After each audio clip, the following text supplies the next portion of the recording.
యోగాంధ్ర శుభాకాంక్షలు తెలియజేస్తూ ఈ రాష్ట్ర అభివృద్ధి ప్రదాత శ్రీ నారా చంద్రబాబు గారి నాయకత్వంలో దేశ ప్రధాని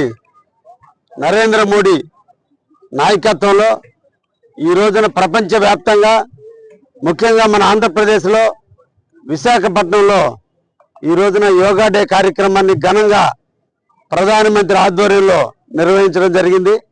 ఈ సందర్భంగా మన రాష్ట్ర ముఖ్యమంత్రి వారికి ప్రత్యేక అభినందనలు ధన్యవాదాలు తెలియజేస్తూ యోగా అనేది మనిషిలో ఒక భాగం కావాలి, మానసిక ఒత్తిడి నుంచి బయటికి రావడానికి, శరీర ఆకృతిని పెంచుకోవడానికి, శరీరంలో ఉన్న రుగ్మతలను తొలగించుకోవడానికి, సమస్యల నుంచి బయటపడడానికి, ఆరోగ్యానికి ప్రధానమైన సూత్రంగా ఇది పరిగణిస్తుందని ఈ సందర్భంగా ప్రజలందరూ కూడా దీన్ని పాటించగలిగితే యోగా అనేది మన జీవితంలో మనం ఒక భాగంగా అలవర్చుకోగలిగితే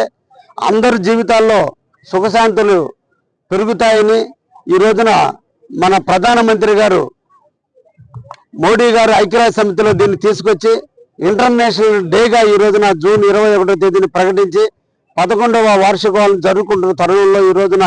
గిన్నీస్ బుక్ రికార్డుని ఈ రోజు మనం సాధించాం। వరల్డ్ రికార్డులు 22 వరల్డ్ రికార్డులు ఛేదించుకుంటూ ఈ రోజున 2 రకాలుగా గిన్నీస్ బుక్ రికార్డుని కొన్ని కోట్ల మంది ఒకేసారిగా ఆంధ్రప్రదేశ్లో చేసినటువంటి దానికి ఒక వరల్డ్ రికార్డుని ఆంధ్రప్రదేశ్ సృష్టిస్తూ రెండో విధంగా 5 లక్షల మందితో ఒకే ప్రాంతంలో ఈ రోజు ప్రధానమంత్రి చేతుల మీదుగా జరగడం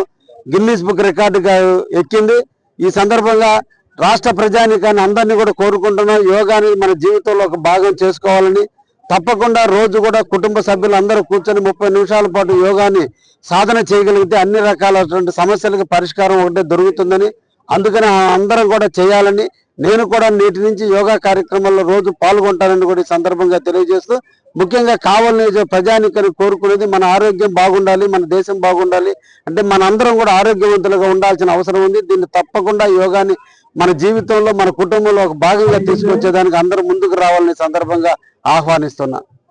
అప్డేట్స్ కోసం వెంటనే మన DAR ఫోకస్ ఛానల్ ని సబ్స్క్రైబ్ చేయండి।